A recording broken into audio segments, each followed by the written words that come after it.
Assalamualaikum warahmatullahi wabarakatuh. Alhamdulillahilladzi amarana bil ittihadi wal i'tisam bihablillahil matin wa huwa rabbul alamin. Asyhadu an la ilaha illallah wahdahu la syarikalah al-malikul haqqul mubin wa asyhadu anna Muhammadan abduhu wa rasuluhu shadiqul wa'dil amin. Allahumma shalli wa sallim ala sayyidil anbiya wal mursalin sayyidina Muhammad wa ala alihi wa sahbihi ajma'in, amma ba'du. Jamaah Dras Kitab Kuning program TV 9 yang saya muliakan dan segenap pemirsa di rumah, jumpa lagi dengan saya dalam kajian hadis Arba'in An-Nawawiyah. Saat ini kita sampai kepada kajian hadis yang ke-9 dan ke-10. Hadis yang cukup menarik, hadis yang punya makna luar biasa, hadis yang memotivasi kita untuk senantiasa berada di jalan yang diridhai Allah. Hadis yang ke-9 berbunyi, An Abi Hurairah, dari Abu Hurairah, nama aslinya Abdurrahman bin Sahr, nama aslinya itu, namun disebut dengan Abu Hurairah. Abu itu bapak, Hurairah itu kucing. Katanya karena dia itu sayang sama kucing. Jadi kalau ada bapak ibu di sini yang banyak kucingnya, boleh pakai nama Abu Hurairah. Tapi kalau yang suka bentak-bentak kucing karena mau ngambil buka puasa kita, itu namanya bukan Abu Hurairah, itu musuhnya kucing. Lain lagi itu. Abu Hurairah ini sahabat yang paling banyak meriwayatkan hadis. Beliau termasuk sahabat yang miskin. Beliau itu nggak punya rumah. Rumah beliau itu di dekatnya masjid. Ada namanya tempat sufah. Orang yang tempatnya itu bikin masjid. Tapi orangnya ini luar biasa alimnya. Ada kisah banyak tentang beliau. Ibunya beliau kan lama nggak masuk Islam. Beliau datang kepada Rasulullah, ya Rasul, doakan ibu saya masuk Islam. Bagi saya kebahagiaan tiada lain kecuali kalau ibu saya masuk Islam. Anak yang baik adalah anak yang senantiasa mengharapkan orang tuanya itu menjadi lebih baik. Dan kebaikan itu ketika agama ada pada dia. Rasulullah mendoakan, ketika itu ternyata ibunya itu kemudian masuk Islam betulan. Karena sudah tua ibunya, Rasulullah mengatakan, Abu Hurairah mengatakan, ya Rasul, saya bawa ibu saya ke sini. Ibu saya udah mau masuk Islam. Kata Abu Hurairah, jangan. Ibumu udah tua, saya yang datang ke situ. Itulah Rasulullah. Rasulullah yang datang. Abu Hurairah menangis itu karena ibunya masuk Islam itu. Jadi memang berikan kita itu kebahagiaan kepada orang tua kita. Apa yang menjadi paling bahagia? Agamanya. Kalau sudah meninggal, doakan mereka. Dengan apa kita doakan? Dengan ayat suci Al-Quran yang pahalanya kita aturkan kepada beliau. Dengan sedekah kita yang kita pahalanya aturkan kepada beliau, almarhum almarhumah, itu akan sampai kepada mereka menjadi kebahagiaan yang disebabkan oleh anak cucunya. Doa anak yang soleh itu akan sampai kepada orang yang meninggal, almarhumah orang tua kita. Hadis yang saat ini berbunyi begini. Sami'tu Rasulullah, saya mendengar Rasulullah itu bersabda, yaqul, ma nahaitukum anhu, sesuatu yang aku larang kamu tentang sesuatu itu, fajtanibuhu, tolong tinggalkan. Wa ma amartukum bihi, dan sesuatu yang aku perintahkan, fa'tu minhu, laksanakan, mastata'tum, semampu kamu. Lanjutannya, fa innama ahlakal ladzina min qablikum, sesungguhnya yang membuat celaka orang-orang sebelum kamu itu, kasratu masailihim, terlalu banyak tanya. Terlalu banyak tanya. Makanya kalau dalam kajian saya ini penanya cuma 2, nggak boleh banyak-banyak, gitu kan. Celaka juga, celakanya bukan apa, yang ditanya takut nggak bisa jawab, gitu kan, kira-kira gitu. Baik. Waqtilafuhum ala anbiyaihim, berbedanya mereka dari nabi-nabinya. Ada 3 poin di sini. Poin pertama adalah perintah kita untuk semaksimal mungkin, semampu mungkin melaksanakan apa yang diperintahkan dan menjauhi apa yang dilarang. Semaksimal mungkin. Jangan pernah kita berkata, gak apa-apa, saya sih lumayan, coba tuh lihat orang itu gak sama sekali. Perbandingannya bukan kepada yang minimal. Perbandingannya kepada maksimal untuk menjadi motivasi bagi kita supaya kita tuh maksimal dalam agama itu. Dalam bab agama memang seperti itu, beda bab dunia. Kalau dalam bab dunia, kita jangan melihat ke maksimal, ngelihat yang minimal. Kita dapat segini, alhamdulillah lumayan, tuh itu gak dapat sama sekali, itu kan. Itu yang biasa penceramah bilang, kalau punya mobil lumayan, bandingkan dengan yang punya sepeda motor. Yang punya sepeda motor lumayan, bandingkan dengan orang yang punya sepeda pancal. Yang sepeda pancal lumayan, bandingkan dengan yang hanya punya sandal aja. Yang punya sandal lumayan, pikir yang nggak punya sandal. Saya ngomong gini karena ada orang, itu Masya Allah, dia itu orang miskin, dia itu berharap beli sandal. Waktu itu sandal merek lumayan lah harganya, waktu itu 280.000. Orang itu nabung 10.000, 1.000, 5.000 tiap hari. Setelah 3 bulan terkumpul uang itu, dibelikanlah sepatu itu. Dibawa ke masjid hari Jumat. Ternyata pulang Jumatan hilang. Orang ini nangis, ya Allah, kenapa engkau tidak jagakan sandal saya, ya Allah. Padahal engkau maha penjaga, ya Allah. Rupanya orang ini ingin menjadikan Allah sebagai satpam. Ini nggak benar juga ini. Ya Allah, kenapa engkau nggak jaga, ya Allah, sandal saya. Ini, ya Allah, engkau tahu saya itu sulit nyarinya sandal ini. Dan nabungnya 3 bulan, ya Allah. Pokoknya kalau nggak ketemu, saya nggak akan pulang. Orang ini nggak pulang setelah Jumatan tuh. Sampai asar nggak pulang, menunggu sandal dikembalikan oleh Allah Subhanahu Wa Taala, gitu kan? Nggak benar juga orang ini. Apa yang terjadi, Bapak Ibu yang saya muliakan dan pemirsa? Rupanya setelah asar ada pengajian. Yang ngaji itu, yang menjadi kiainya orangnya kecil sekali, tapi senyum gitu kan, ceria banget. Yang sandalnya hilang tuh mikir, itu orangnya kecil, kenapa kok bahagia sekali ya? Didatangi ternyata nggak punya kaki. Langsung dia berkata, ya Allah, itu nggak punya kaki aja senyum, saya masih punya kaki, cuman sandal. Sudah, ya Allah, saya nggak akan nangis lagi, ya Allah. Nggak apa-apa sandal nggak kembali, ya Allah. Tapi kalau kembali baik juga sih, katanya. Itu dia itu. Hadirin, bab dunia ngelihat ke bawah. Bab agama, lakukan semaksimal mungkin. Itu perintah Rasulullah. Apa yang menjadi perintah, lakukan. Apa katanya kemudian? Fa inna ma ahlakal ladzina min qablikum, yang mencelakakan orang sebelum kamu itu kasratu masailihim. Terlalu banyak tanya. Udah dinyatakan oleh Allah, oleh Rasulullah begini, dia masih ini. Kenapa kok begitu? Kenapa nggak begini? Ya harusnya begini, harusnya begitu. Semua mau dilogikakan. Padahal ada banyak hal yang tidak bisa masuk logika. Ada banyak hal dalam agama itu bukan tidak masuk akal. Akal kita masih belum bisa merasionalisasi apa yang dinyatakan Al-Quran. Wong yang namanya temuan-temuan itu baru kan.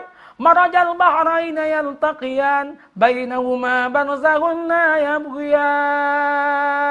Surat apa? Bagus, surat Ar-Rahman, mantap. Saya ini, untung tidak saya bilang ada hadiah umroh itu kan. Nah, bisa tekor saya ini kan. Nah, betul, Ar-Rahman. Tentang pertemuan dua lautan. Bahwa dua laut bertemu itu ada bainahuma barzakhun, ada pemisah, la yabghiyan, yang tidak bisa saling melampaui. Itu zaman dulu nggak ada yang bisa paham itu. Nah, sekarang udah ketemu. Ternyata lautan Mediterranean dengan lautan Pasifik bertemu, itu air. Harusnya yang ini sangat asin pahit, yang ini asin biasa, ternyata nggak gabung. Dia tetap ada pembatasnya. Kita lanjutkan pada segmen berikutnya. Baik, kita lanjutkan kajian kita. Bapak Ibu jamaah Adres Kitab Kuning TV 9 yang saya muliakan dan pemirsa di rumah. Bayangkan, ada banyak hal yang logika kita masih belum bisa memahami. Tapi udah banyak hal yang udah dijumpai, makanya banyak orang masuk Islam itu gara-gara itu. Nah, pada zaman dulu itu zamannya Nabi Musa. Zamannya Nabi Musa ada orang terlalu banyak tanya. Ketika ada orang meninggal dunia, itu ada korban. Kemudian korban ini mau ditanya, hakikat pembunuhannya itu kayak apa? Biar dia bisa bicara, kayak apa? Semua minta kepada Nabi Musa. Nabi Musa, bisa nggak dengan mukjizat Tuhanmu? Engkau adalah kalimullah, engkau yang bisa bicara dengan Allah. Bisa enggak engkau itu minta kepada Tuhanmu menghidupkan yang mati ini? Kata Nabi Musa, bisa. Gimana caranya? Fatbahu bakaratan. Coba sembelih itu yang namanya sapi. Tidak langsung dilakukan. Diperintah, masih tanya. Sapinya sapi apa? Jantan apa betina? Betina. Betina tuh warnanya apa? Masih ditanya terus. Orang yang suka tanya seperti itu tuh, biasanya itu pada akhirnya dia akan lengah. Dia justru tidak akan melaksanakan. Terlalu banyak tanya. Jangan terlalu banyak tanya. Apalagi puasa Ramadan. Puasa itu lebih banyak, lebih bagus yang tidak banyak bicara. Jadi nonton TV jangan sampai bicara juga. Ini bagi penonton di rumah ini. Baik, Bapak Ibu yang saya muliakan. Itu luar biasa. Dan ada kisah lucu saya sendiri sama anak saya yang paling kecil. Waktu itu usianya itu 6 tahun setengah. Nah, kamu tahu ini. Oh, dia tanya, ayah, kenapa namanya surat ini Al-Baqarah? Saya bilang, ini tentang sapi betina. Nak. Kenapa, ayah? saya ceritakan ini kisahnya Nabi Musa. Ya Pak, umatnya banyak tanya. Karena banyak tanya, akhirnya kesulitan sendiri. Paham nak? Saya jelaskan lengkap. Paham. Dapat 6 hari itu saya tanya. Nak, kamu tahu apa alasannya dinamakan surat Al-Baqarah? Anak saya 6 tahun setengah bilang, ayah jangan banyak tanya kayak umatnya Nabi Musa. Nggak boleh katanya kan. Itu bisa celaka juga. Waduh, saya disekak setir sama anak saya yang usia 6 tahun setengah ini. Asik juga itu Pak. Ngobrol sama anak kalau dari hati ke hati. Bahasa kajian kemarin dengan tulus. Itu menarik. Menarik. Baik, kita lanjutkan. Karena banyak tanya. Yang pertama, ini yang kedua. Yang ketiga adalah poinnya. Kenapa orang kemudian celaka adalah karena dia itu ikhtilaf, dia itu mengambil sisi yang berbeda dari nabi-nabinya. Jadi Nabi mengatakan A, kita ikut yang B. Nabi mengatakan C, kita ikut yang D. Makanya kita harus paham Al-Quran, paham hadis. Kita harus baca itu. Sayangkan kita tidak. Kita itu jarang baca Al-Quran, jarang baca hadis, dan jarang kita itu mengetahui apa makna Al-Quran dan apa makna dalam hadis itu. Harus kita tahu. Kenapa? Untuk kita tidak termasuk mereka yang ikhtilaf dengan para nabi.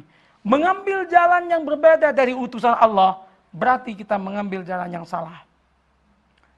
Sesuatu yang hak adalah yang diturunkan oleh yang hak, dengan cara yang hak, kepada Rasul yang hak. Dan itu adalah yang diturunkan oleh Allah kepada Nabi Muhammad melalui malaikat-malaikatnya. Ini harus kita pahami.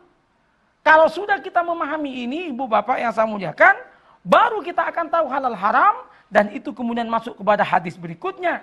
Sesuatu yang memang sudah diharamkan, jangan lakukan. Allah tidak akan menerima itu. Ayat selanjutnya, juga dari Abu Hurairah, menyatakan bahwa Rasulullah bersabda, Innallaha ta'ala tayyibun, Allah itu baik, la yakbalu illa tayyiba, tidak menerima Allah itu kecuali yang baik, wa innallaha, dan sesungguhnya Allah, amaral mu'minina, memerintah siapa Allah al-mu'minina kepada orang mukmin, bima amara bihil mursalin, dengan segala apa yang diperintahkan oleh Allah kepada para utusannya.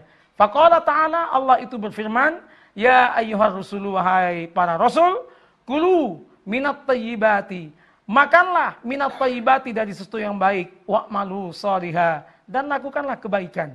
Surat Al-Mu'minun ini ayat 51.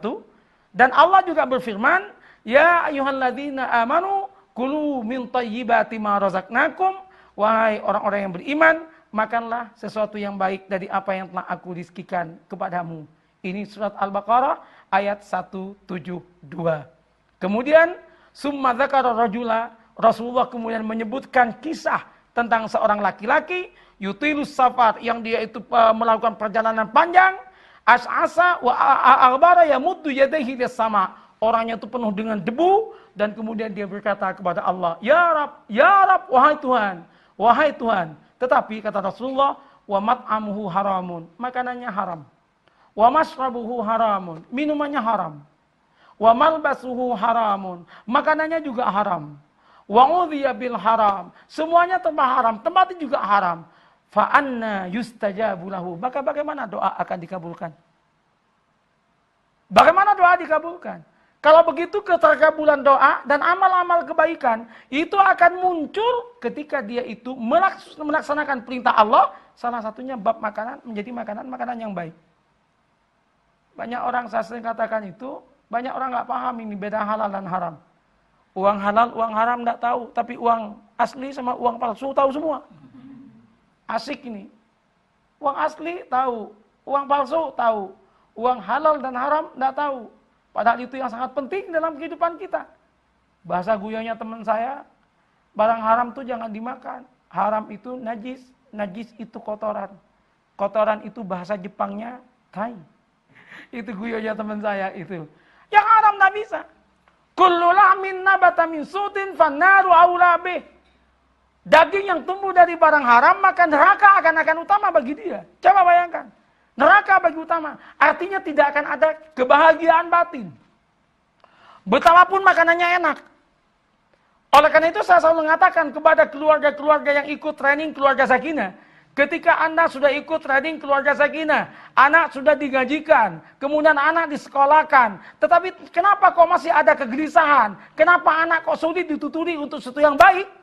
Coba lihat dari makanan. Jangan-jangan ada makanan yang syubhat. Atau jangan-jangan bahkan ada makanan yang haram. Itu sangat berpengaruh. Ada seorang pejabat yang telepon kepada saya. Dia menangis karena anaknya, 5 anaknya gagal semuanya. Dia mengatakan, guru ngaji sudah saya datangkan. Dia sudah saya didik agama. Tapi kenapa kok kemudian yang satu kena narkoba. Yang satu perilakunya kleptomania, suka mencuri milik orang lain. Yang satu ini kemudian sampai saat ini bawaannya tengkar terus. Yang satu lain itu malasnya minta ampun. Bab ibadah ditunda-tunda. Dia senantiasa menunda ibadah. Dan kemudian dia paling suka untuk tontonan. Tuntunan ditinggal, tontonan dilakukan. Apa yang salah? Jawaban saya, barangkali ada sesuatu yang haram yang masuk kepada anak kita. Di sini pentingnya kita hati-hati. Sebagai orang tua, hati-hati memberikan makan kepada anak istri. Lelaki jahat bukan lelaki yang kemudian menyakiti dengan kata-kata kasar. Lelaki jahat ada lelaki yang berani memberi makan makanan haram kepada istrinya, kepada anak-anaknya. Baik, Bapak Ibu, kita lanjut pada segmen berikutnya, insya Allah. Bapak Ibu yang saya muliakan, terima kasih dan para pemirsa masih bersama dengan kita di kajian Deres Kitab Kuning, tafsir hadis Arba'in An-Nawawiyah. Ada kalimat yang menarik dalam kajian ini. Ayat yang menyatakan kulu minat thayyibati wa'malu shalihah. Makanlah yang baik-baik dan lakukan kebaikan. Melakukan kebaikan itu erat hubungannya dengan makanlah yang baik-baik. Orang kalau makanannya sudah nggak baik, selalu saja ada kegelisahan-kegelisahan. Sulit. Ada ulama mengatakan kalau ada orang dia sulit bangun malam, jangan kemudian kamu bertanya selain bertanya apa yang telah dia lakukan sepanjang hari itu. Melakukan sesuatu yang haram termasuk makan makanan haram, itu pasti akan membuat hati itu sulit untuk bangun malam. Sulit untuk ibadah. Kalau kita sulit untuk ibadah, itu bukan karena apa, Bu? Bukan karena kurang pengajarannya, bukan kurangnya ceramah di masjid, tapi karena memang hatinya mahjub. Hatinya tertutup. Kenapa tertutup? Ada banyak hal yang menutupi kemaksiatan-kemaksiatan itu. Ketika kemaksiatan itu menjadi sesuatu yang dominan dalam kehidupan kita, selalu saja kita itu terhalang untuk mendapatkan kenikmatan dari ibadah. Kalau ada orang tuh nggak nikmat ibadah, gelisah ketika puasa, gelisah kemudian ketika sholat, taraweh itu kemudian gelisah, kan ada yang gelisah mau taraweh itu. Masya Allah, berangkat ke masjid, langsung dia itu duduk gitu kan, karena buka puasanya yang dia bangga setengah mati, ketika siang-siang gerutu, ini kenapa kok nggak azan-azan, dia akhirnya setel radio, di radio kemudian pas lagi musik, kemudian presenternya bilang, para pendengar radio yang terhormat, silakan mau request lagu apa, dia langsung telepon, iya mas dari mana, saya dari Pondok Mutiara, mau request lagu apa, enggak, mau request adzan maghrib, katanya kacau bayangkan, yang di request lagu adzan maghrib, pengen cepet gitu adzan maghrib. Ketika sudah adzan maghrib, Masya Allah, makan semuanya, berangkat ke masjid, lupa sama doanya tarawih, baru duduk langsung baca doa, Bismikallahumma ahya wa bismika amut. Doanya tidur yang dibaca, langsung tidur Pak. Alhamdulillah, nah kayak gini ini. Kenapa kok bisa? Barangkali sebelum puasa itu, ada banyak hal yang dilakukan yang haram-haram itu. Bahaya Bu, haram bukan hanya makanan tapi perilaku. Lah kemudian ada pembelaan dari orang-orang. Loh sekarang jadi yang halal sulit, yang ada yang haram, bagaimana? Loh darurat tidak bisa, kalau nggak darurat kita itu ngambil yang haram. Dan yakinlah Allah menciptakan manusia lengkap dengan rizkinya. Jangan pernah khawatir kita nggak dapatkan rizki. Surat Hud ayat 5, yang bisa baca dapat hadiah umroh. Alhamdulillah tidak ada. Nah, ya ini karena saya punya travel umroh sendiri ini, makanya berani nantang gitu kan, bukan umrohnya orang lain. Nah, apa kata-kata surat Hud? Wa ma min dabbatin fil ardi illa 'ala Allahi rizquha wa ya'lamu mustaqarraha wa mustawda'aha kullun fi kitabim mubin. Apa kata Allah? Semua yang ada ini lengkap dengan rizkinya. Kalau begitu nggak perlu kita itu pontang-panting cari yang haram itu, nggak perlu. Akan datang yang halal. Yang penting lakukan kewajiban-kewajiban kita sebagai manusia. Kalau tugas kita sebagai manusia dilakukan, pasti kita dapat bayaran. Jenengan diutus oleh instansi apapun, yang bayar instansinya. Sekarang jenengan diutus oleh Allah sebagai khalifah di muka bumi ini. Kalau kita melaksanakan apa yang menjadi tugas kita sebagai khalifah, pasti dikasih oleh Allah itu. Digaji oleh Allah dengan caranya Allah. Tidak ada Allah itu menyediakan haram untuk kita. Yang ada Allah memberikan yang halal. Haram itu adalah ujian. Bebas dari haram, berarti kita adalah orang yang betul-betul mastatoktum tadi itu. Betul-betul kita melaksanakan apa yang diperintah semaksimal mungkin. Itu yang namanya semaksimal mungkin, Bapak Ibu. Ada pertanyaannya lagi. Terus gimana ini Bapak? Masa betul? Yakinlah. Al-Quran yang bilang, hadis yang bilang. Ada sahabat saya dulu itu adalah mantan orang nggak benar, perbuatannya nggak benar, dia nyesel. Ternyata hasil dari nggak benar juga, akhirnya nggak benar juga, habis.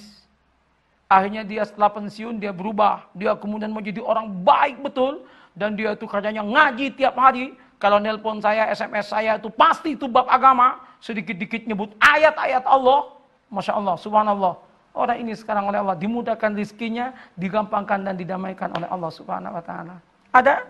Saya nggak sebut nama, takut dikira iklan lagi. Tapi itu luar biasa, Ibu. Dan saya tanya kepada mereka, apa rahasianya? Dia katakan, saya mencoba untuk menahan diri dari apa yang dilarang oleh Allah. Orang yang sudah terbiasa dengan sesuatu yang dilarang sulit berhenti. Orang kalau biasa mabuk-mabukan untuk berhenti itu sulit. Sama dengan orang merokok, itu sulit untuk berhenti. Kalau udah merokok, sulit itu. Ada seorang suami itu, istrinya ngamuk gara-gara nggak berhenti merokok. Akhirnya dia nyuruh anaknya, anak belikan majalah yang ada anti rokok. Dibelikan majalah yang anti rokok. Ternyata ada yang gambarnya paru-parunya itu rusak, ada yang macam-macam. Bapaknya membaca itu, kemudian bapaknya bilang, saya berhenti. Saya berhenti. Ibunya kaget, apa senang gitu kan? Alhamdulillah nak, kamu berhasil. Ini papamu sudah berhenti, dia bilang teriak berhenti, tolong dibelikan lagi ya majalah kayak gitu, biar berhenti betulan. Besoknya ternyata tuh ngerokok lagi. Mamanya bilang, papa kemarin bilang berhenti ketika baca majalah itu, kenapa kok ngerokok lagi? Enggak, saya bukan berhenti merokok, berhenti baca majalah itu. Katanya, oh ternyata berhenti baca majalah itu. Sulitnya berhenti merokok. Dan berikut juga kemaksiatan-kemaksiatan yang lain. Itulah kenapa kita preventif penting. Itulah kenapa dakwah menjadi penting. Dakwah menjadi penting untuk mengingatkan agar kita tidak terjerumus kepada membiasakan diri kepada kemaksiatan. Dan itu sulit sekali untuk disembuhkan. Kajian seperti ini, kajian setiap hari seperti ini, insya Allah memiliki hikmah luar biasa bagi kita sebagai pengingat. Dan insya Allah akan ada keberkahan dengan kajian seperti ini. Allah mengirimkan malaikatnya, menurunkan keberkahan pada semua yang hadir yang ngaji ini. Dan juga kepada pemirsa di rumah yang duduk-duduk di depan TV. Terlebih yang dengan gaya duduk bukan gaya tiduran. Pengajian itu nggak bagus kalau sambil tiduran. Nah, bangun seperti itu bagus sekali. Kemudian duduk itu mantap. Insya Allah akan lebih membahagiakan. Jumpa pada segmen berikutnya. Terima kasih masih bersama dengan kami. Kita masuk kepada segmen keempat tanya jawab. Saya persilakan untuk para penanya. Assalamualaikum warahmatullahi wabarakatuh. Ustadz, nama saya Ibu Yaya dari pengajian Majelis Zikir Rodatus Solehah Pondok Mutiara Sidoarjo. Saya ingin bertanya Ustadz, bagaimana cara kita membedakan sesuatu yang baru? Apa harus kita tinggalkan atau harus kita jalankan, sedangkan kita tidak tahu sesuatu itu sudah ada tuntunannya apa belum? Baik. Pertanyaan yang menarik. Terima kasih. Terima kasih. Assalamualaikum warahmatullahi wabarakatuh. Assalamualaikum warahmatullahi wabarakatuh. Waalaikumsalam. Alhamdulillah kita bisa berjumpa dengan Ustadz. Kami dari Jemaah Masjid Pondok Mutiara Sidoarjo, Pak Ustadz. Dalam ini bertanya, kita selaku umat Islam selalu menginginkan doa yang ingin dikabulkan. Baik. Tapi posisi kita dalam hal makan, minum, kita tidak tahu apa itu haram atau itu. Yang penting kita waktu makan dengan baca Bismillah. Kan asal mulanya katakan kita di wilayah utara, yaitu katakan tepatnya di provinsi Sulawesi Utara di Manado. Itu kan tidak tahu itu daging itu atau bagaimana doa kita itu bisa dapat dikabulkan dalam hal ini. Terima kasih. Terima kasih. Bapak Ibu yang saya muliakan, pertanyaan pertama menarik. Gimana kalau ada sesuatu yang baru? Dan kemudian kita nggak tahu ini boleh apa tidak, ini halal apa haram. Apakah kita lakukan, apakah kita tidak? Pertanyaan bagus. Jawaban saya adalah, yakinkan sesuatu itu, hukumnya apa? Maka pertama yakinkan sesuatu itu hukumnya apa, halal apa haram. Boleh atau tidak, harus diyakinkan. Saya belum menemukan dalilnya, pasti ada dalilnya. Ma faratna fil kitabi min syai', pasti selalu ada dalil. Dan ada dalil itu pasti ada. Walaupun tidak kemudian secara zahir. Makanya dalam usul fikih, nanti kalau Anda nggak menemukan dalam nas secara jelas, dalam hadis Quran nggak jelas, maka ada namanya qiyas. Nah, qiyas itu adalah juga proses penemuan hukum. Ibu jangan tanya, ini bir, tidak ada ini di Al-Quran hadis, jadi boleh. Kan nggak ada bir kan? Bahkan bir dalam Al-Quran itu maknanya kebaikan. Wa ta'awanu 'alal birri wa taqwa. Bertolong-tolonglah kamu dalam birri, kebaikan, bukan dalam minum bir, lain itu. Ini banyak orang yang salah itu, makanya perlu belajar bahasa Arab. Ada yang salah, Pak. La taqrabus sholata, jangan kamu sholat, wa antum sukaro, kalau engkau sukar, katanya bukan, kalau engkau mabuk. Nah itu saya bilang belajar bahasa Arab. Banyak orang nggak tahu bahasa Arab nih, tolong semua pendengar pemirsa TV 9, belajar bahasa Arab. Saya kasihan ada jamaah umroh saya itu bahasa Arabnya itu nggak tahu. Dia itu datang ke Mekah. Ini betul orang Mekah saat ini dan sudah saya minta izin untuk cerita sama dia. Dia itu nggak tahu bahasa Arab. Dia bawa air diwadahi plastik dari Masjidil Haram mau dibawa ke hotel. Sama orang Arab itu tiba-tiba dicoblos. Dicoblos ngamuk dia. Tapi dia bingung mau ngamuk pakai bahasa Arab dia nggak bisa bahasa Arab. Mau ngamuk pakai bahasa Indonesia orang Arabnya nggak paham bahasa Indonesia. Dia kadung marah. Akhirnya dia marah, pakai gaya dia. Dipegang itu lehernya orang Arab itu. Marabbuka, katanya kan. Marabbuka, siapa Tuhanmu? Rupanya orang Arab ini kaget. Ini jangan-jangan temennya malaikat mungkar nakir, gitu kan. Akhirnya lari juga orang Arab itu. Lari juga, ini yang kebetulan ini. Ada yang nggak kebetulan. Gus Ipul cerita, ini Gus Ipul yang cerita ke saya itu. Katanya ada orang ngamuk-ngamuk itu. Di Mekah katanya karena tempat sujudnya ditempati orang. Langsung dia bilang, endasmu gitu kan. Orang Arab senyum-senyum, enggak tahu kata-kata endas kan. Hanya setiap ketemu sama orang Arab dia misu-misu, endasmu gitu kan. Enggak kira paham, senyum-senyum. Tapi besoknya dia ketemu sama orang Arab, dia bilang, endasmu. Dia bilang juga, endasmu juga. Loh, kok tahu? Aku Arab Ampel. Katanya, oh ternyata Arabnya ada di Ampel itu kan. Nah, ini rawahu Gus Ipul. Ini Gus Ipul yang cerita seperti ini. Kita sering tukar-menukar humor sama Gus Ipul itu. Baik, Bapak Ibu yang saya muliakan. Yakinkan. Yakinkan. Gimana kalau kita nggak tahu? Lebih bagus wara. Wara itu meninggalkan sesuatu yang tidak jelas. Sayyidina Abu Bakar menarik Ibu. Sayyidina Abu Bakar kalau dikasih-kasih sama seorang. Dia itu pantang untuk memakan sebelum dia tahu asal-usul makanan ini. Pantang dia makan sebelum tahu asal-usulnya. Suatu waktu Abu Bakar itu kelaparan. Ketika kelaparan ada makanan dimakan oleh beliau. Ketika dimakan baru dimakan satu-satu suapan, dia istighfar, astagfirullahaladzim. Astagfirullahaladzim. Saya tidak tahu makanan ini halal apa haram. Kenapa saya makan? Langsung itu jadinya dimasukkan ke kerongkongannya supaya muntah.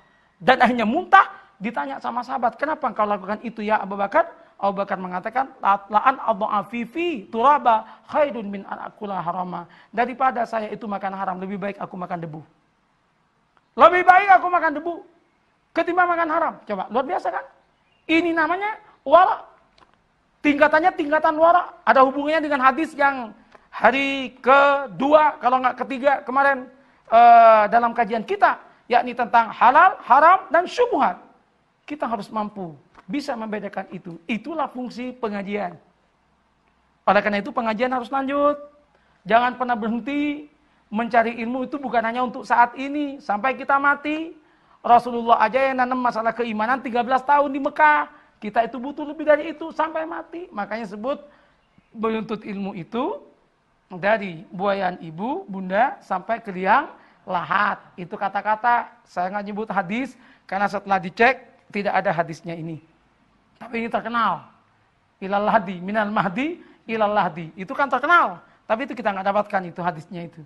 Kalau ada yang mendapatkan boleh, saya sembarakan dapat hadiah dari saya. Bapak Ibu yang saya muliakan. Luar biasa ini, luar biasa. Cari ilmu. Hanya sayangnya kan kita tidak Sekolah kita kan rata-rata anak muda. Saya dulu ketika kuliah itu di Kanada, ada teman satu kelas dengan saya, umurnya 72 tahun. Masih sekolah Pak, 72 tahun. Kalau kita kan tidak kan, 73 udah berhenti. Nggak mungkin kita sekolah lagi. Baik, mengkaji. Itulah kenapa mencari ilmu itu wajib. Karena Allah nggak mau, perintah Allah, dan juga pengetahuan kepada Allah itu, diberikan kepada sesuatu yang tidak jelas dan pasti. Orang bertauhid harus jelas. Orang bermuamalah harus jelas. Dan pertanyaan Ibu Yaya Zainuddin tadi itu menarik. Kenapa? Memang saat ini banyak yang baru, Pak. E-commerce tidak ada zaman dulu. Orang jual beli pakai internet, tidak ada zaman dulu. Nggak ada, online. Dan juga hal-hal yang lain, nggak ada. Orang kalau naik haji itu pakai pesawat. Kalau naik pesawat itu kira-kira gimana mikotnya? Mikotnya di mana? Oh, apa mikotnya? Mikotnya tetap Yalamlam. Wong itu yang namanya pesawat itu jauh dari batasannya itu. Jauh. Harus kita tahu itu ilmunya juga. Itu sesuatu yang baru. Karena sesuatu yang baru dicari itu ketentuannya. Kalau tidak ada nas yang sore, nas yang jelas, itulah fungsinya. Ada namanya qiyas. Ada namanya ijma, kesepakatan ulama. Ada namanya nanti itu lagi al-usul al-maqasidi. Dan macam-macamnya. Banyak itu. Contoh lagi, satu yang baru. Memasak nasi, memakai biogas yang dari kotoran manusia. Ada kan? Dari kotoran, dijadikan gas, kemudian gas ini untuk memasak nasi. Apakah najis apa tidak? Itu yang namanya makanan itu. Pada bingung juga kan? Dari caranya mengganggu kelihatan. Iya ya, gimana itu kan? Ada yang tanya kepada saya. Kenapa kamu tanya? Enggak, sebabnya itu adalah dari kotoran. Bahasa kasarnya dari tai. Boleh enggak? Jawaban saya ringkas kepada dia. Saya mau tanya, kalau kamu kentut, kena sarung, sarungnya najis apa enggak? Tadi kan. Enggak katanya. Iya, enggak juga kalau begitu gitu kan. Jawabannya ringan. Kecuali kalau mau kentut, ya kalau kentut tapi ngikut sesuatu yang lain tuh lain lagi itu, urusan lain. Tapi kalau gasnya itu enggak najis. Bagaimana kemudian hukumnya, cara pengambilan, itu ada kajiannya tersendiri. Insya Allah lain waktu, lain kesempatan. Kita lanjut pada pertanyaan berikutnya, pada segmen berikutnya. Terima kasih. Baik Bapak Ibu jamaah Deres Kitab Kuning TV 9 dan pemirsa di rumah. Semakin menarik saja ini kajian kita. Dan pertanyaan yang kedua, ini kegalauan-kegalauan yang banyak dialami oleh orang yang hidup di daerah yang Islamnya minoritas. Baik itu di Manado atau kemudian di luar negeri. Dan itu ada kasus saya sendiri ketika saya baru tiba di Kanada. Saya itu masuk ke restoran, saya nggak tahu halal haram. Dan saya itu di situ bingung mau makan apa, perut udah lapar. Akhirnya saya nuding aja, that one, I want to buy that one. Saya mau beli yang itu. Which one sir? With ham? Itu saya beli sandwich. With ham katanya. Yang with ham itu mahal, itu lebih mahal. Gaya kan saya kan, iya with ham yang paling mahal maksud saya kan. Dikasihkan dia, setelah dikasihkan baru saya mau makan. Teman saya bilang, hey Imam Mawardi, you eating pork? Katanya kan, anak makan babi? No, tadi kan. Yeah, this ham is pork right? Katanya kan, ham betul, ham itu babi. Iya, baru saya buang. Untung nggak masuk Bu, biasa calon ahli surga itu memang kayak gitu. Guyon. Tapi mudah-mudahan menjadi calon ahli surga. Itu Bu, kita nggak tahu. Namanya beda Bu, ham. Kita taunya pork atau pig. Loh, ternyata ham. Ya Allah, sama dengan Bapak tadi kan. Kalau Bapak tidak tahu, kemudian Bapak memakan, hukumnya Bapak tidak apa-apa. Bapak tidak dosa karena itu. Tapi kalau Bapak tahu dan tahu itu enak, kemudian Bapak makan, itu yang jadi masalah Bapak. Kalau tidak tahu memang tidak masalah. Hidup di situ kan kita kan sulit. Cuman kita kaidah dasar Al-Quran, bahwa masakannya orang ahlul kitab boleh kita makan. Wanitanya boleh kita nikahi, kan begitu? Tapi ini definisi yang diperdebatkan nanti itu ceritanya. Tetapi kan kita nggak bisa melihat pemotongannya. Bagaimana pemotongannya? Sistem pemotongannya pakai bismillah atau tidak? Pisaunya itu resmi pisau hanya untuk yang binatang-binatang ini, apa binatang yang diharamkan juga pakai itu. Sebab saya lihat itu kalau di luar negeri itu, pizza yang ada babi dengan tidak ada babinya itu sama, itu bersama itu. Gorengannya sama itu. Tinggal kita minta aja itu. Nah, Taunya kita sesuatu yang haram, kita maksa, kita tetap makan. Itu yang menjadikan kemudian doa kita tidak terkabul oleh Allah Bapak. Itu persis dengan zamannya Nabi Musa alaihissalam. Ketika lama tidak ada hujan, kemudian ada sholat istisqa. Nabi Musa mengajak, ayo kita sholat istisqa. Memintalah kepada Allah. Semua meminta sama Nabi Musa. Musa, kamu ini kalau minta sama Allah langsung dikasih. Tolong minta, ayo kumpulkan semua. Ternyata tidak turun-turun hujan. Nabi Musa bertanya kepada Allah, ya Allah, kenapa kok nggak diturunkan hujan? Aku kan udah minta sama semua nih. Apa kata Allah? Musa, di paling belakang itu ada umatmu yang dia itu di perutnya ada makanan haram. Bagaimana akan aku kabulkan? Kalau ingin keberkahan, negeri ini ingin bersih, ayo kita istighfar nasional. Kita mohon ampun kepada Allah, dosa-dosa yang kita lakukan dan makanan-makanan haram yang kita makan itu mudah-mudahan sudah diampuni oleh Allah Subhanahu wa taala. Ada banyak macamnya itu Bapak, Ibu yang saya muliakan. Ya, yang diharamkan, bukan hanya narkoba. Kan banyak yang narkoba kan. Narkoba itu kan, kalau narkoba udah jelas. Namanya saja nar itu api. Narkoba itu makan api itu, bikin gelisah hati itu. Mau mabok kok pakai mahal. Morfinnya sekarang berapa? Harganya 700.000. Inek aja yang paling murah sekarang 175.000, yang dulu 75 naik 175 sekarang. Loh iya, bagaimana nggak tahu saya ngasih training pada mereka itu. Masya Allah, mabok itu sampai 500.000. Padahal kata kakek saya, kalau pengen mabok nggak perlu ratusan ribu nak. Gimana kakek? Gampang, 500 rupiah naik truk bersama dengan sapi ngadep ke belakang, mabok itu katanya kan. Benar juga itu ternyata itu. Jadi nggak perlu macam-macam. Bapak, jadi pertanyaan Bapak semuanya adalah sindiran bagi kita semua untuk menjauh dari sesuatu yang diharamkan oleh Allah. Percayalah, sesuatu yang haram itu boleh jadi kita senang sementara, tapi deritanya itu abadi. Derita bukan hanya di dunia ini, derita di akhirat kelak. Pertanyaannya, gimana kalau sekarang saya punya barang haram? Saya dapat duit ini nggak jelas nih. Korupsi enggak sih, tapi nggak jelas. Gimana? Jawaban saya satu. Tolong zakat dan sedekahnya itu diperbanyak untuk menjadi penyuci. Zakah itu maknanya tepen suci untuk menyucikan harta kita. Zakat mal kita lakukan. Kemudian zakat fitri kita lakukan. Zakat tijarah perdagangan kita lakukan. Dan sedekah jangan dilupakan. Insya Allah nanti akan menjadi pembersih-pembersih sesuatu yang nggak jelas. Nah sekarang boleh nggak uang yang haram saya gunakan untuk bangun masjid? Ulama sepakat bahwa sesuatu yang haram itu tidak diterima oleh Allah. Dia nggak dapat pahala apa-apa. Masuk kepada hadis tadi, innallaha tayyibun, Allah itu baik, layak baru, Allah tidak menerima illa tayyiba, kecuali sesuatu yang baik. Jadi dia itu impas saja nggak dapat apa-apa. Bahkan ini nggak enaknya barang haram itu, ma haruma akhdhuhu, haruma i'ta'uhu.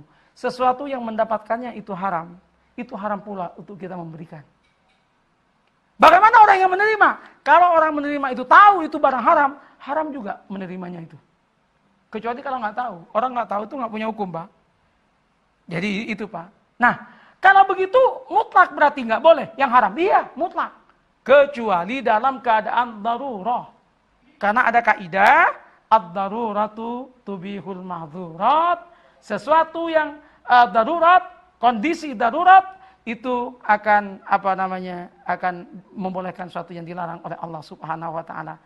Dibolehkan, tapi biqadariha, sekedarnya saja. Jangan mentang-mentang boleh semuanya dimakan, mumpung masih boleh. Tidak, sekedar untuk bertahan dalam hidup. Itu kaidah usul, Pak. Ini pentingnya orang mengerti kaidah usul fikih dan kaidah fikih. Harus tahu. Jadi bukan hanya Al-Quran dan hadis saja. Ada orang yang tahu Al-Quran hadis, tidak tahu kaidah usul dan merasa nggak penting. Dia nggak akan sempurna pemahamannya tentang Al-Quran dan hadis. Tentang bagaimana menafsirkan Al-Quran dan hadis. Alhamdulillah, pondok-pondok pesantren kita, itu semua pondok pesantren Nahdliyin, itu rata-rata itu mengajarkan usul fikih, qawaidul fikih, di samping mengajarkan Al-Quran dan hadis. Anak kita harus pernah ada di pondok pesantren ini untuk mengetahui kayak apa kehidupan pesantren, mulai dari kesederhanaan hidupnya dan mulai dari kehendak untuk memaksimalkan ibadah-ibadah. Karena kalau di pondok itu ibadahnya dimaksimalkan. Mastata'tum, betul yang kayak tadi itu. Mastata'tum. Nggak boleh kemana-mana, semua dalam pantauan, sholatnya luar biasa. Nah kita ada pondok pesantren Ramadan. ya ikuti dimanapun. Kalau ada pondok pesantren Ramadan, ikut.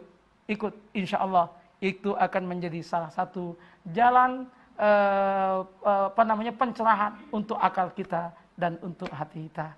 Kita lanjut pada sesi berikutnya, sesi yang terakhir. Sebentar lagi, insya Allah. Bapak Ibu yang saya muliakan, terima kasih masih setia dengan kita dalam kajian Deres Kitab Kuning TV 9. Kita lanjut kajian kita. Jadi dari dua hadis ini, 2 poin penting yang harus kita catat betul-betul untuk dijadikan renungan dalam amalia-amalia kita. Yang pertama adalah kesungguhan kita untuk mengikuti dan meneladani manusia terbaik, yakni Rasulullah Sallallahu Alaihi Wasallam. Dari seluruh manusia, mulai zaman Nabi Adam sampai kiamat, Allah itu memilih 124.000 nabi. Jumlah nabi 124.000. Jadi banyak nabi itu. Semuanya masuk surga. Satu nabi yang masuk neraka. Tahu siapa nabi yang masuk neraka? Luar biasa, enggak tahu. Nabi palsu. Iya, betul. Nabi palsu. Kalau nabi asli masuk surga semuanya. Waduh, pada bingung semua ini. Lagi mau nyari di Google itu kan siapa gitu kan. Baik, nabi palsu. Ikuti dari 124.000 itu, kemudian dipilih itu ada berapa? 314 rasul. Dari rasul itu kemudian dipilih 25 yang wajib kita tahu namanya. Dari yang 25 itu ada 5 yang ulul azmi. Dari yang 5 itu ada 2 yang uswatun hasanah. 1 Nabi Ibrahim, yang kedua adalah Nabi Muhammad, dan dari 2 ini 1 yang Sayyidul Anbiya wal Mursalin, yakni Rasulullah Muhammad sallallahu alaihi wasallam. Ini luar biasanya Nabi kita ini. Kita harus mencoba untuk meneladani beliau. Kita baca hadis-hadis beliau. Kita lihat perintah-perintah beliau. Kita lakukan apa yang telah beliau lakukan, dan kita jauhi apa yang mereka itu jauhi. Tentu dengan kaidah-kaidah nanti itu yang perlu dibahas lebih lanjut lagi. Ada yang ekstrim meniru beliau. Ada orang nggak mau makan mangga karena tidak menemukan hadis Rasulullah bagaimana caranya makan mangga. Ada lagi orang India ulama nggak mau makan semangka karena tidak tahu tuh Rasulullah itu makan semangka nggak ada, jadi nggak dimakan. Kayaknya kalau kita ekstrim kayak gitu, Pizza Hut nggak akan laku, dan kemudian apa yang baru-baru nggak akan laku juga kan? Tetapi bukan kayak gitu maksudnya. Yang penting halal haramnya jelas. Ambil yang halal, yang haram kita tinggalkan. Bentuk baru, seperti pertanyaan tadi, tidak masalah. Yang penting jelas, ini materinya adalah halal, diperoleh dengan cara halal, dibuat dengan cara yang halal. Itu satu, ikuti apa yang telah menjadi perintah Rasulullah. Pasti orang akan bahagia. Dan ikuti juga dari sahabat-sahabatnya, pasti akan bahagia. Sahabat-sahabat, baca kajiannya sahabat, Abu Bakar, Umar, Utsman, Ali. Itu manusia-manusia luar biasa itu. Kita harus tahu, kenal dengan dia. Anak kita harus diajari itu. Jangan sampai anak kita lebih paham Satria Baja Hitam. Dan kemudian apalagi Doraemon ketimbang para sahabat Nabi itu. Saya bangga TV 9 kita adalah TV yang menampilkan film-film Nabi dan para waliullah. Itu luar biasa inspiratif untuk kita semuanya. Yang kedua, poin yang kedua adalah jauhi yang haram. Haram tidak akan pernah membahagiakan kita. Dan doa kita akan tertolak ketika kita itu memakan makanan haram. Salah satu syarat lain, di samping makanan haram, kalau doa ingin dikabulkan oleh Allah, adalah kita meminta kepada Allah itu dengan permintaan yang sopan. Dengan permintaan yang penuh adab, penuh sopan santun. Kalau kita meminta kepada Allah dengan sopan santun, Allah akan memberikan kepada kita dengan cara Allah. Ada yang bertanya, Pak, tapi kenapa aku minta kok nggak dikasih-kasih sama Allah? Jawaban saya ringan. Berarti Anda adalah orang baik. Loh kok bisa? Iya. Bagaimana logikanya? Logikanya begini. Kalau ibu-ibu ada pengemis. Pengemis datang ke sini kemudian minta, nyanyinya nggak enak, lagunya nggak enak, rasa cinta gitu kan? Nggak enak. Pasti jenengan langsung bilang, kasih uang 100 rupiah. Kasih, pergi. Tapi kalau ada pengemis, orangnya ganteng, suaranya bagus, nyampe di depan, semoga yang punya rumah ini oleh Allah diberikan kebahagiaan. Al-Fatihah. Bismillahirrahmanirrahim. Pengemis gaya baru ini. Tiba-tiba baca-baca enak. Tuan rumahnya bilang, nak, jangan kasih dulu. Enak suaranya itu. Orangnya ganteng lagi. Biar sampai Yasin, sampai Atam gak apa-apa gitu kan. Ditunggu sampai Atam Yasin. Pertanyaan saya, setelah Yasinnya selesai, kira-kira dikasih apa enggak? Dikasih. Sekarang dikasihnya 100 rupiah apa lebih? pasti lebih. Nah, kalau yang ini, nak, ini bukan lagu, nak, ini Fatihah lengkap dengan Yasin. Nilainya luar biasa. Jangan salah, dikasih berapa Ibu? 1 juta rupiah. Langsung, 1 juta Bapak Ibu, iya. Semoga Bapak Ibu senantiasa dimudahkan oleh Allah. Al-Fatihah. A'udzubillahi minasyaitonirrajim. Ngaji lagi, Bu. Masya Allah. Jadi kalau kita itu minta kepada Allah kok nggak dikasih-kasih, nggak usah sedih-sedih. Apa kata Syekh Abdul Qadir Jailani? Kadang begitu cara Allah untuk menikmati cinta kepada hambanya. Apa kata Allah kepada malaikat? Ya malaikati, intaliku ila abdi, fasubbu alaihil bala asabba, fa inni uhibbu an asma'a sautahu. Wahai malaikatku, kasih musibah hambaku, biar dia itu kemudian meminta kepadaku. Aku betul-betul kangen sama suaranya. Dia kemudian berdoa, ya Allah, aku datang kepadamu, ya Allah. Allah senyum, terima kasih kau datang kepadaku. Seperti ini yang aku rindukan. Karena dirindukan oleh Allah, dibiarin nggak dikasih-kasih. Terus gitu kan. Tapi setelah itu, apakah dibiarkan nggak dikasih? Tidak. Kata Syekh Abdul Qadir Jailani, suatu saat nanti di akhirat, akan ada orang yang kaget. Dia kaget, pahalanya banyak. Ya Allah, kenapa kok ada pahala banyak seperti ini? Padahal ini amal saya kan nggak begitu banyak. Apa kata Allah? Iya, tetapi kamu berdoa waktu itu, doamu nggak saya kabulkan di dunia. Nah, saya kasihkan sekarang sama kamu. Jadi tidak ada doa yang tertolak. Ada doa kita ada situ. Pertanyaan saya, Ibu, Bapak, mau minta dikabulkan sekarang, apa nanti aja di akhirat biar banyak? Sekarang dan nanti. Jawabannya sekarang sama nanti, gitu kan? Iyalah. Bismillah. Semoga hajat kita dikabul oleh Allah Subhanahu wa taala. Bulan Ramadan ini bulan penuh keberkahan. Setiap saat itu adalah waktu yang mustajab. Seperti saya selalu katakan, ketika menjelang buka puasa, waktu yang mustajab, berdoalah kita semua. Insya Allah. Dengan doa kita pada bulan Ramadan, ketulusan hati kita jadikan dasar. Doa kita lantunkan, kita bisikkan dalam sujud kita. Kita bisikkan ke telinga bumi, bumi akan menyampaikan kepada langit, makhluk langit pun menjadi saksi, Allah pun tersenyum atas doa kita. Pasti Allah akan memberikan yang terbaik untuk kita sekalian. Tidak mungkin tidak, Ibu. Tidak mungkin tidak. Jangan pernah ragu dengan kebaikan Allah. Jangan pernah ragu dengan keluasan rahmat Allah. Jangan pernah ragu dengan keluasan rezeki Allah. Oleh karena itu jangan pernah berburu sesuatu yang haram. Jangan berebut sesuatu yang haram. Kita harus berebut sesuatu yang halal dengan cara yang baik, dan biarlah Allah yang mengatur jalan hidup kita, jalan rezeki kita, selama kita senantiasa itu tetap berada di jalan Allah Subhanahu wa taala. Ketika itu yang kita pegang, ketika itu yang menjadi keyakinan, ketika itu yang kita lakukan, kita berhak untuk mengatakan selamat tinggal derita, selamat datang bahagia. Sampai jumpa episode berikutnya, insya Allah. Assalamualaikum warahmatullahi wabarakatuh.